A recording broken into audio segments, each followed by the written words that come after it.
I'm Maggie, a 35-year-old nurse, and my husband, Jason, is 40, working in the corporate sector. Our daughter, Emily, is about to turn 4. For a long time, we were a happy family of 3, but recently, everything changed in unexpected ways. Jason and I met nearly a decade ago. We both left our hometowns to attend college and ended up working in the city. Introduced by a mutual friend, we immediately clicked due to our shared background and soon started dating. As our relationship deepened, we began discussing our future, including our desire to return to our hometown one day. So, when Jason's company offered a transfer to a branch in our hometown, we saw it as the perfect opportunity. I left my job at the hospital, and we moved back home together. We settled into our new house, conveniently located within a 30-minute drive from both our workplaces and Jason's parents' home, while my parents lived just under an hour away. Thankfully, I quickly found a new nursing position, allowing me to continue my career and maintain a busy yet fulfilling routine. After getting married, we faced challenges with starting a family and felt the weight of expectations and anxiety from those around us. Despite this, our relationship remained strong and steady. Then, after 3 years, we were finally blessed with a child. When Emily was born, Jason was overwhelmed with emotion, tears streaming down his face as he said, "Maggie, thank you so much. You've done an incredible job. Our life is going to be so much more vibrant now. No more loneliness." We had relocated from our college town to begin our new life here, and Jason may have felt more isolated than I did. This place isn't his hometown. He was actually born and raised in a neighboring state. His parents had moved here after he started college, so his childhood home is over 3 hours away, a distance that makes casual visits with old friends difficult.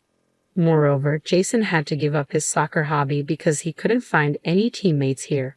I understood the stress and loneliness he might be feeling, but I'm not sure if I was attentive enough. I was juggling most of the housework and working hard as a nurse, even during my pregnancy, leaving me with little spare time. Consequently, we rarely had moments to spend together as a couple.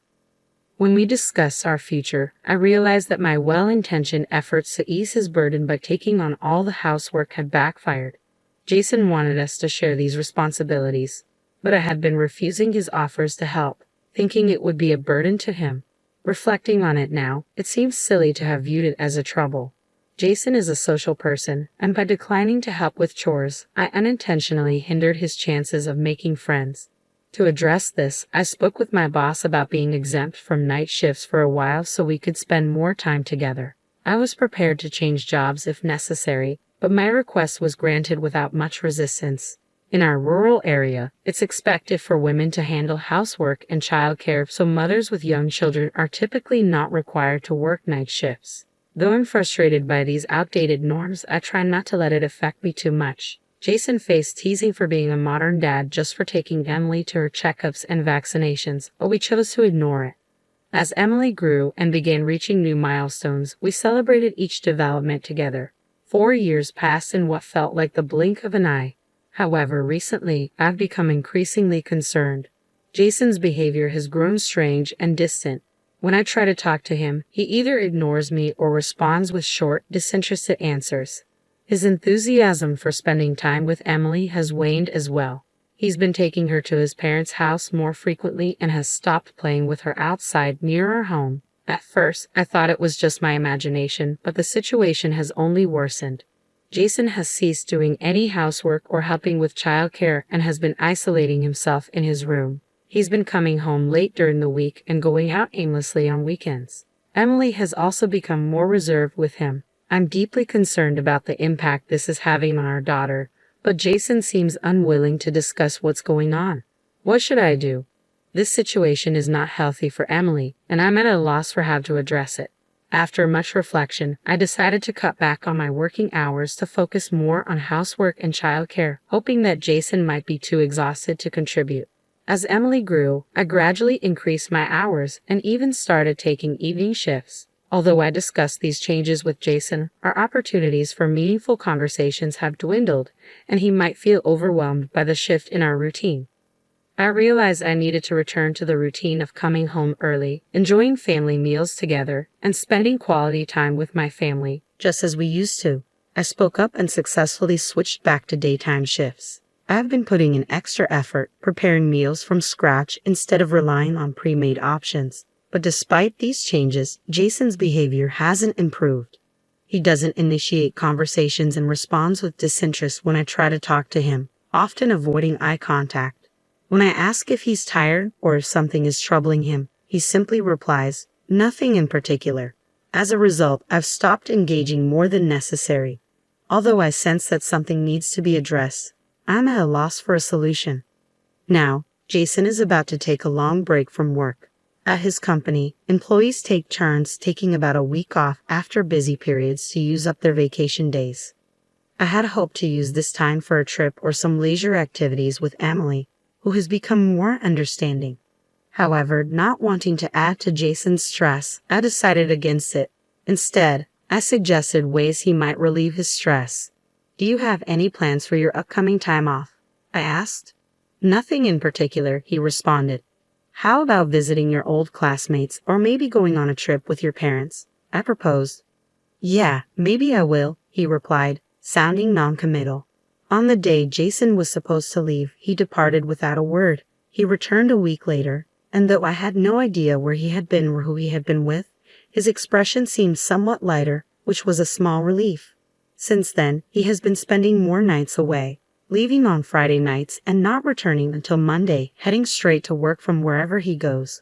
I still don't know what he's up to or where he is. He might be reconnecting with old friends or exploring a new hobby. Our conversations remain sparse, but since he doesn't appear to be in a bad mood, I'm choosing to observe rather than confront. Not long after, I fell ill and went in for a checkup at the hospital. At work, my blood test results came back concerning, leading to further testing, which revealed a malignant tumor. I felt a strange sense of relief that it was caught early due to a routine check. The doctors believe it can be removed with endoscopic surgery, but I was still deeply disheartened. When I told Jason about the diagnosis and the upcoming surgery and hospitalization, he barely glanced up from his phone and simply said, "I see." His indifferent reaction left me at a loss for words. I managed the housework and packed my belongings for the hospital up until the day before my admission. Meanwhile, Jason took Emily and went back to his parents' house, saying he would be working from there and wouldn't be home for a while. In fact, Jason brought up divorce just yesterday. He argued that it's not just about the surgery to remove the tumor, but also the ongoing treatment that would follow. He said the burden on me, Emily, and my parents is too much and suggested we end this burden. His words struck me deeply, and I was too exhausted to argue. After my discharge, I contacted my in-laws, and they pressured me to finalize the divorce. They told me, "We'll take Emily, just pay child support. Please expedite the divorce. Jason is sending the divorce papers and instructed me to sign them as soon as they arrive." I had hoped Jason would bring Emily back, but they have refused to send her home. I'm unsure if Jason is even at his parents' house, as he won't answer the phone. I was going about the housework in a daze, but something felt distinctly wrong. The mess was overwhelming, even for an empty house. Had Jason come back? As I cleaned his room, I stumbled upon a disturbing discovery: women's loungewear. My worst fears were confirmed. With trembling hands, I retrieved the brown envelope I had hidden in storage, the one containing the report from the private investigator I hired when I first suspected something was wrong. I had received the report a few days earlier but had been too afraid to look. Now, as I examined its contents, the results were even worse than I had imagined. The most devastating revelation was that Jason had been bringing his affair partner into our home. Feeling a mix of disgust and determination despite having just had surgery, I cleaned the entire house thoroughly. Eventually, I returned to work and was assigned to outpatient care, which was less physically demanding. Then one day, a significant incident occurred. Jason was involved in a traffic accident and was brought to the hospital where I worked. His affair partner was also in the ambulance with him. I rushed into the treatment room, my heart pounding. "I'm Jason's wife. Is he here?" I asked, causing a buzz among the staff. They had mistakenly believed that the two brought in were a married couple rather than an affair. "Wait, your husband? Then who was the woman earlier?" "Oh, she left. She had only a minor scratch and went home," they responded, while attending to Jason. "Okay, let's get you out of these clothes." As the nurses worked, Jason suddenly yelled, "Don't look, it's okay." Despite his protests, several nurses restrained him and removed his shirt and undershirt. My breath caught in my throat as I saw a tattoo on his chest.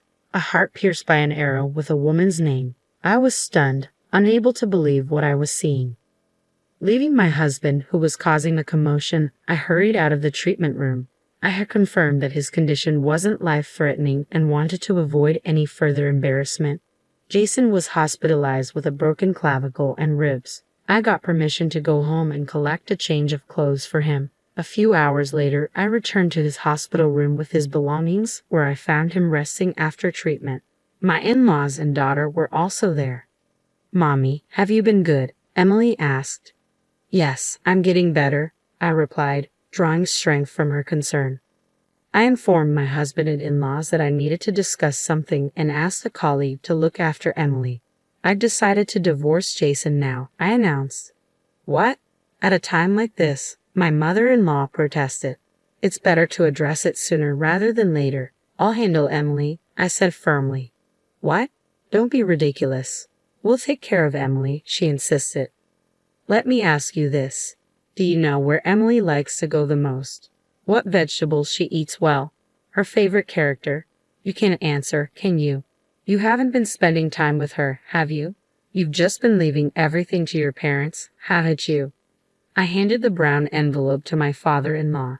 As he reviewed its contents, my in-laws went pale but managed to maintain their composure. It must have already known about their son's affair. "I will take custody of our daughter," I declared firmly. "You two will not be involved with her ever again." "You can't just deny us access to her," my mother-in-law argued. "Jason has a tattoo of another woman's name and a heart on his chest. Is that the behavior of a suitable father?" I said, unmoved by their protests. My in-laws, seemingly unaware of the tattoo, were visibly shaken, but I continued without hesitation. "I brought up the disarray in the house and the women's loungewear I have found. It's absolutely unforgivable that he brought his affair partner into our home while I was hospitalized. I held them equally responsible for turning a blind eye to their son's actions and neglecting his daughter. I intend to fight for custody, demand child support, and seek alimony from both Jason and his affair partner," I stated resolutely. "I cannot entrust my daughter to a father who abandons her for an affair." My mother-in-law attempted to defend themselves, probably claiming they had been caring for Emily properly, but I ignored her. "If you want mediation or a court battle, go ahead. But be aware, it might become public knowledge that Jason's affair is the cause." The divorce was soon finalized, and I gained custody of Emily. We relocated to start fresh. It turns out Jason's affair was more complicated than initially known. It was a case of double adultery. He's now being sued for alimony by his affair partner's husband. In our small town, the gossip quickly spread, and Jason has found himself in an uncomfortable position at work. He can't resign due to the ongoing alimony and child support payments. Interestingly, since Jason had no savings, his father extended his retirement, and his mother took on a part-time job to help financially. "Since tomorrow is a day off, let's go out, Emily. Where would you like to go?" I asked. "I want to see the elephants," she replied excitedly. "Then let's head to the zoo and enjoy something delicious on the way back," I suggested. "Yay!" Emily cheered. "My health has improved, and I'm enjoying a peaceful life with my daughter."